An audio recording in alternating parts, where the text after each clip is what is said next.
Hi everyone, welcome to Wool and Spinning. My name is Rachel and I can be found pretty much everywhere as well for pearls. This is episode 98 and I want to thank you so much for joining me in this place. I am not recording from home today, as you can see. I am actually recording from just outside of Merritt, British Columbia, which is about 3 hours north of us from where we live. It's a very deserty area of the province, and I actually was born just a little bit further north from where we are right now, and we are camping for the weekend. So I was trying to figure out how to do the live stream and how to fit in a live stream. James just finished school on Wednesday. So if you're a patron of the show, you'll be watching this almost a week after he finished school. And for everybody else, the show will be released on Thursday. So he's been finished for just over a week. And we decided to get away camping this weekend. We wanted to get out of the city. James has been a little bit grumpy since school has finished. And we thought it'd be great to just get away and clear our heads. So here we are. It took us about 2.5 hours to drive up last night. It was a really good drive. We had great weather. The Cocoholic can sometimes be a bit changeable because you're way up in a mountain pass, and that was really good. So we had a smooth drive and we got all parked and the kids went to bed. And I wish I could say we were all really well rested, but unfortunately we are all a little bit tired this morning because the kids were up super early. And I think it's just because there's the days are quite long right now. They're super bright. Obviously it's just the summer solstice yesterday and or the day before yesterday. Anyways, it's just we're a little bit tired, but it's beautiful weather up here, and we had a big cloud burst last night, and so the air this morning is really fresh, which is really lovely. So thank you for joining me. I just couldn't fit in a live stream, so this is gonna be kind of a conventional show this week, and I hope that we'll be back to our regular scheduled programming in a couple of weeks. If you're a patron of the show, I just want to say thank you so much for continuing to support the show. The work that I do here with the How I Spin content and the teaching content and the podcast every month, the audio podcast, Wool and Spinning Radio, it means that I can keep creating that stuff and keep doing all that stuff, and I really enjoy doing it. So thank you so much. To those who are new to the show and just tuning in, thank you for joining us and thank you for giving us a shot. Today's show is going to include some finished skeins of yarn, which is a first in a very long time. And we're going to do some chat about spinning growth, which is a new segment. If you do not know about the spinning growth segment, please go back and watch episode 97B. So it was a two-part episode last episode, 97, and you're looking for 97B. It was the second episode. It was about 15 minutes long, I think, and I talked about what that spinning growth segment is like and what the purpose of it is. We have some giveaways to announce, and I'm actually going to announce them on the next show because I don't have a lot of time to record. I don't know why, but my camera's telling me I only have 25 minutes on the memory card to record, and I'm not really sure why. My husband's taking the kids up to the park, so it's not like I can stop everything and ask him. So if you can just bear with me, we'll do the giveaways next show in July, and we'll have a new giveaway for the month of July. So that'll be kind of exciting. We'll announce 4 giveaway winners, and then we'll get in on the July giveaway as well. So the first I wanted to really quickly mention the Wool and Spinning Radio episode for patrons that came out at the beginning of this month, at the beginning of June. There was something wrong with the file, and it was really weird because I had taken it down and I looked at it and it was fine, and then I re-uploaded it. People still said there was something wrong with it, took it down again, had a look at it, and the file was wonky. So I'm not sure what happened, but my husband and I fixed it. He actually told me what to do. I fixed it, re-uploaded it. So if you haven't listened to the entire episode for June's Wool and Spinning Radio, it was an interview with Lori of Disdarrow Ranch, which is a ranch that's actually only about 45 minutes north from here, just outside of Kamloops, British Columbia, and is just a really interesting conversation with her. She's a realist. She doesn't particularly sugarcoat stuff. So if you're interested in goats and sheep and farming and having animals, it's a great episode to listen to. There's also a giveaway on that episode, so please listen all the way to the end and then pop into the comments on Patreon because you might win some Disdarrow Ranch fiber. So Amber, who lives in Finland, had gifted these to me about a year ago, and she gifted me a whole bunch of fiber, which I have on my to-do spinning list for in the fall. I want to delve into that. Anyways, these are Finnish wooden cups, mugs, and she said they're for camping, and they use them in Finland for camping, and that they've loved theirs, and everybody there has them. And so we put them in our trailer, and we've been using them ever since, and we absolutely love them. And every time I pull them out, I think about you guys, because I think of Amber and of her kindness for saying these to us. So thank you, Amber. I actually have my coffee in them right now, and when you're done with them, you just wipe them out with a cloth of soap and just soap and water, and you so that they don't stay wet or soaked. And they have just been awesome. So thank you. All right. I wanted to chat really quickly. Well, okay, so in today's show, I have something that I have been trying to figure out for a while, and I think I've kind of figured it out, so I wanted to share that with you. It's around my sampling and creating a sampling journal. We're going to have the spinning growth content, which I told you about. I have a couple of finished spins, and I have a spin in progress that I didn't bring with me. But I do have some finished breed and color study yarn. So I thought I'd kind of go through stuff and show you stuff. I'm going to put in a whole bunch of photos so that you can see what I've been working on, because we're sort of back to the old format. So I'll just be holding stuff up like I used to. And so I know for some people you don't see it in as high detail as you would like. So I will put in lots of photos as I'm talking and overlay them with what I'm talking about, so you have a really good idea of what I'm sharing. So let's start first with the sampling. Oh, and I got a new book in the mail. I had ordered the Big Book of Fibery Rainbows. This is by Susie Brown and Arlene Thaler. I had thought about contacting them and asking them if I could do a review on the podcast, because I also ordered 51 yarns by J.C. Boggs Faulkner. But in the end, I decided not to, because I just really wanted to enjoy it and to read it through, not feeling like I had to do anything about it, because when I get books for review, I have to, I read them and then I think about what I want to say on the podcast, and I just wanted to enjoy this. So I did bring this weekend, and I'm going to read through it this weekend, and I will have some comments in future episodes on the podcast, hopefully in the next episode or maybe in episode 100, and I will share with you my thoughts about the book. All right, let's get into the show.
So the first thing I wanted to show you is this binder that I've been making.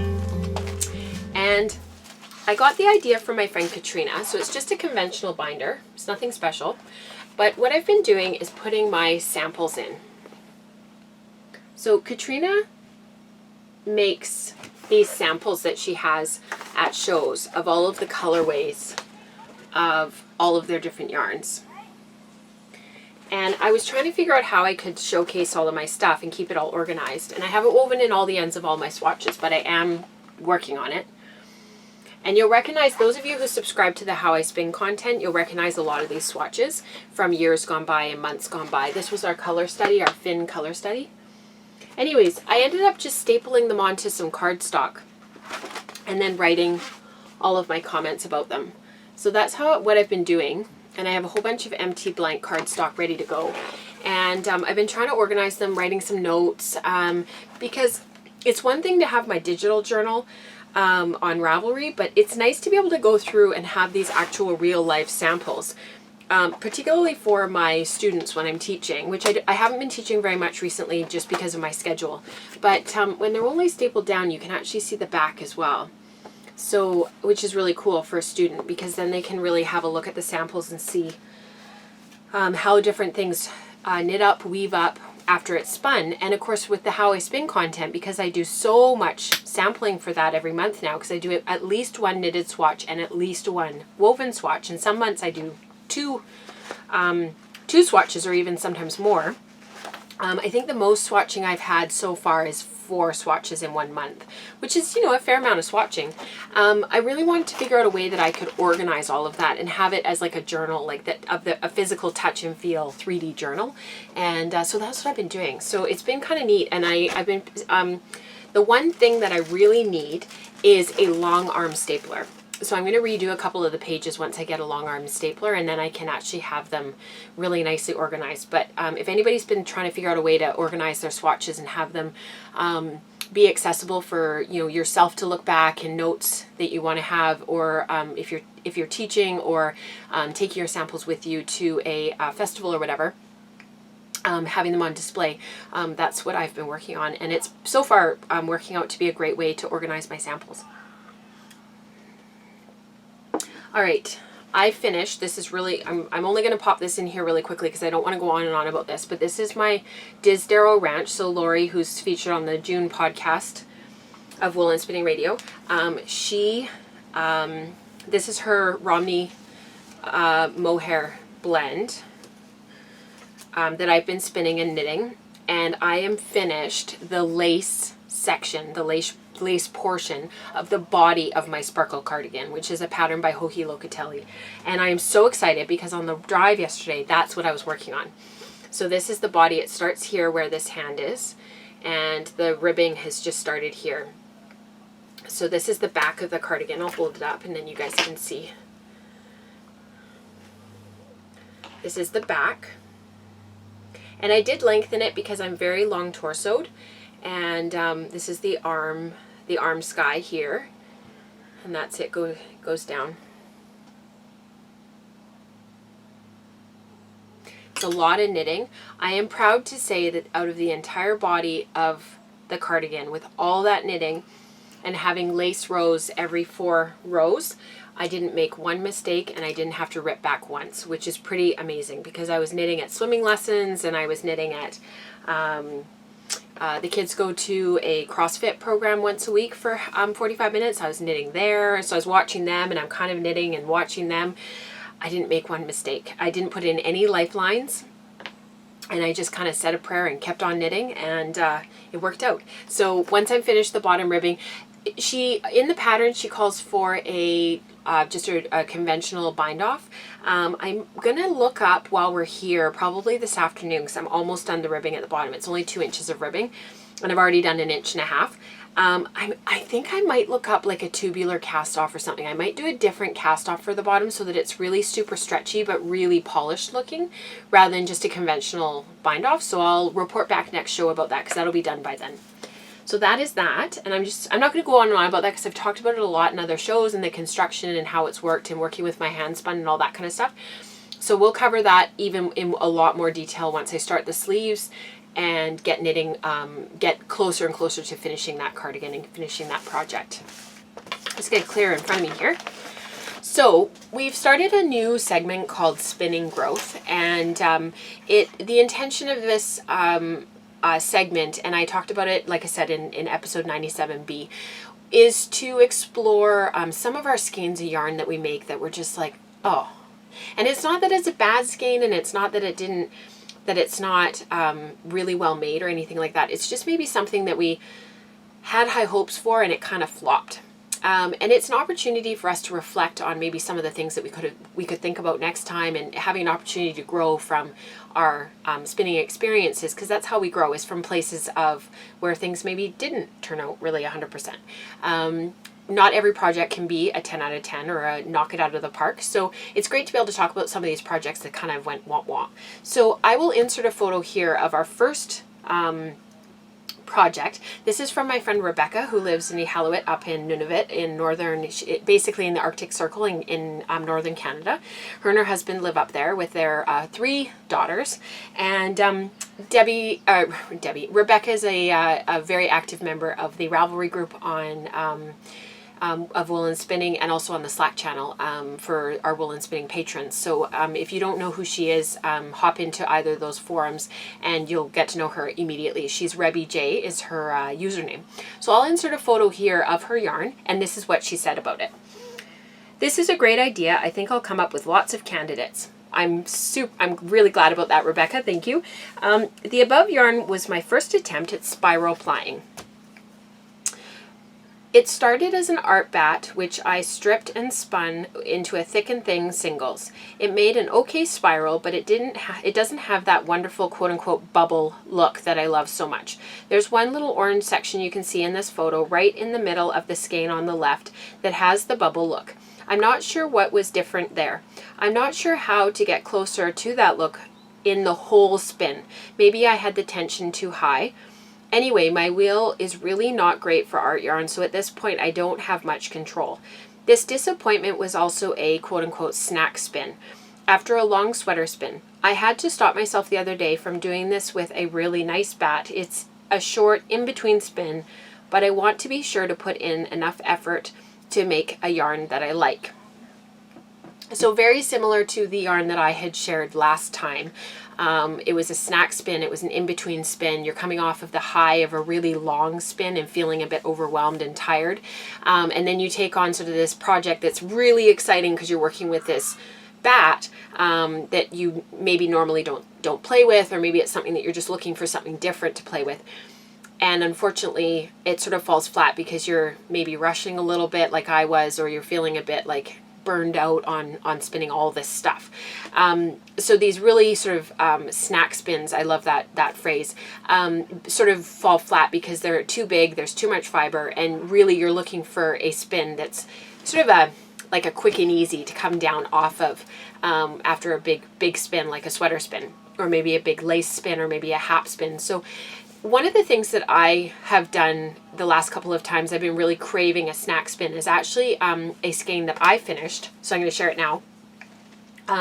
Over the past week. I don't normally do snack spins very often. I've really found in my spinning that I'm really looking for snack spins. I'm really needing that sort of slightly smaller, slightly more manageable project that maybe takes 2 bobbins because you're spinning, you know, you're just banging out 2 bobbins, you plying them together and moving on. And so this yarn I finished in the last week. This was a Naturals bat. From my friend Sarah Elizabeth Fiberworks. She's up in the Kootenays, which is a different part of British Columbia. And it was just a really fun bat. I had found it in her booth while her and I were chatting at Fibers West back in March. And it was one of those things that it just never quite made it into my stash because I kept picking it up and pulling it out and thinking, oh yeah, I really want to spin this. It's only 70 grams of fiber. It's really, really pretty. And what I decided to do was not to overthink this. Just got caught on my book here. I wanted a spin that would go really quickly. And so I decided to strip the bat, and I've got some photos of it that I'll post. And I just basically started spinning, and come what may. I knew as a 2-ply it would work out no matter what I did. And it's got a little bit of sparkle in there. You can see it kind of flicker there a little bit. And I really couldn't go wrong with this spin. There was no new skills to learn. And I think with a snack spin and an in-between spin, that's something that I've really realized is really important. It needs to be short in terms of the amount of time that it takes. It needs to be manageable in terms of the amount of fiber it takes. And it needs to be very, very little new skills to learn, if you will. It's very gray, this spin, so it's hard to kind of show on the camera and on the podcast because it's actually not particularly interesting yarn, even though in real life it's absolutely beautiful. I'm thinking this is going to be a toque for myself. I was thinking mittens, but I don't know. Maybe a toque, I'm not sure. But I do want to knit it into something because I just love the yarn so much. It's totally my colors with the golds and the blues in here. The other thing about some of these in-between spins is when you take a spin that you really love, like the bat, for example, that Rebecca was using. I think one of the things that we often don't think about is when we go to do these really interesting plying techniques, if our wheel isn't necessarily a really great art yarn wheel, we do sometimes kind of have a mashing of two skills. So a wheel that's not awesome for some of those skills, and then a spinner who's maybe not super comfortable, and you kind of end up banging your head against the wall a little bit. And I think that's something I really learned. Like, I used to not bother putting on my jumbo head on my Lundrum for doing some of these yarns. I used to just think, oh no, I can do it with my standard flyer. And I probably could do a spiral ply with my standard flyer. But it works really well, and it makes a really beautiful yarn when I take the time to put on some of these other pieces that really are meant for that. So the jumbo head, for example. The other thing with spiral plying that people don't realize is if you're holding the in this case, I think Rebecca, from the photo, I think it's probably thread that she was plying with. If you're holding that and you're allowing the other yarn that you're spiraling, so in this case it was the singles, the bat that she had spun into singles, and you're funneling it onto and laying it onto the yarn, the fiber, sorry, the thread that you're holding onto, and you're laying it on. If your hand is too close, it's gonna fall flat. You're not gonna get that really cool spiraling effect. So your hand actually, like if I'm sitting here with the thread that's going into my wheel, and obviously I wouldn't be spinning up this high, but I just want to show it for on the camera. If you're holding it here, your hand needs to be quite far out as you lay those singles on. A lot of people, when I'm teaching especially, I really notice they don't want to relinquish that control of moving that hand away far enough, and that is how in spiral plying you get that really awesome pop. So that orange section, your hand was probably out quite far, and that's how you got that absolutely perfect spiral right there. So move your hand back and away quite a bit further than you think you need to, and you'll find that you'll get that laying on effect much more effectively than you otherwise would. The other thing to think about with spiral ply is the grip of that strand that you're holding. So here, this is thread. There's nothing for the other yarn to grab onto when it's a thin, smooth thread, which isn't a big deal, because once you've steamed the yarn and kind of set it, it's going to stay put. But if it's your first spiral ply, I really have had great results with a really thin wool-based singles. Like I've spun a little, like instead of plying this yarn, I could have left this as a singles and then used that to spiral ply, and it's got that grip and a little bit of that sort of, you can't push and pull the singles that you're spiral plying onto as easily when it's got that grip and those scales and that little bit of texture that's going to keep those fibers in place. So when you're learning how to spiral ply in particular, or even core spin is another one, when you've got that grippiness, you're not having things slip around all the time, and then when you skein it and put it onto your nitty knotty, things aren't sliding around really quite a lot, because unlike with some of the coils and beehives and stuff where you're locking your singles in place, with spiral ply, there's nothing holding it in place. So until you really master that technique of laying those singles onto the, it's basically a core yarn, basically, that core thread, it's difficult to avoid having your stuff slip around. Does that make sense? So I hope that helps. If anybody has any other feedback and any other ideas, please pop into the comments and post that, because today we don't have the live chat, which is really weird. It's weird not looking over here at another screen and seeing you guys sort of chatter away. So please don't hesitate to pop into the comments and put in your own ideas, because there's lots of people in the community that are big art yarn spinners and have lots to contribute. The last project that I've been working on is this. So you'll remember that I talked about this previously. This is my Crafty Jack's Superwash BFL that I hackled or combed with Vegan Yarns microfiber, or vegan cashmere as she calls it. She doesn't carry this fiber anymore because of the environmental impacts of this type of fiber and the microplastics that it leaches into the water system when it's being made.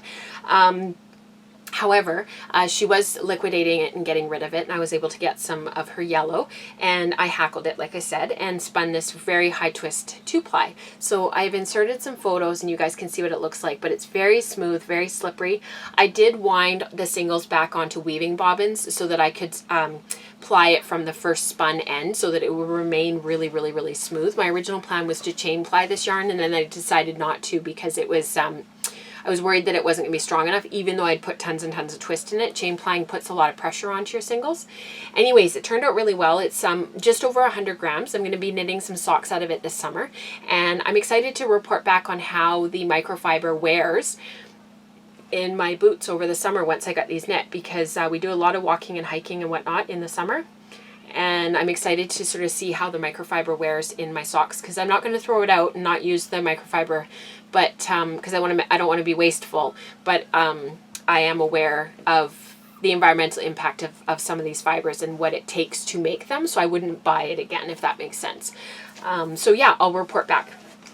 And we've only got a couple minutes left on the card, so I'll show you really quickly my Breed and Color Study yarn.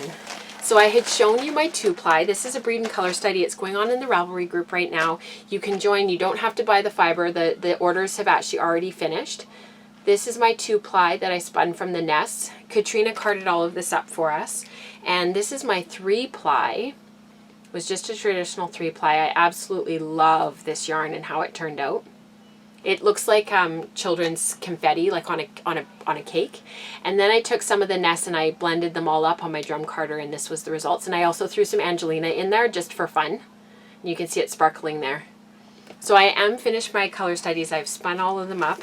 I'm really happy with my results. I have all of my spinner's control cards that I wrote up about the yarns, and I'll be sharing more on that in the coming episodes as other people get going, because I know some people are feeling really overwhelmed with the colors and the brightness of the colors. So a few things to think about. You don't have to keep the colors all together, and you don't have to spin the nests end to end. You can strip them down and strip them apart and pull some of those colors apart. You could even take some of the colors you don't like out if you didn't want to, or spin them separately. You could mix them with some other colors. If you want to mute the colors down, you could add white, make it more of a pastel. If you want to make them darker, you could add some black and recard them, or maybe hand card them together and make some roll legs and really blend those together. You could add some texture, so some silk and oil or some Angelina sparkle. Really, the end is the limit, and you could do a gradient. And actually in the July episode of Woolen Spinning Radio, Katrina and I are chatting about some of those options and some of those things that you can think about. So I hope that that really helps get some people started. I know Becca in the group, who is Bethy40, she's finished hers, and I think some other people have finished off theirs too. So look at their photos and see if you can get some inspiration. We're studying Targhee, 100% Targhee, not superwash Targhee, 100% Targhee. So if you have some Targhee in your stash and you'd like to join in with us, this study runs until the end of September. So please don't hesitate to just jump in the Ravelry group and contribute. So I think that's all for today. My SD card is going to run out. Thank you for joining us camping. I'm going to take some footage and show you guys what it looks like up here so you can see. And until next time, happy spinning. Bye, guys.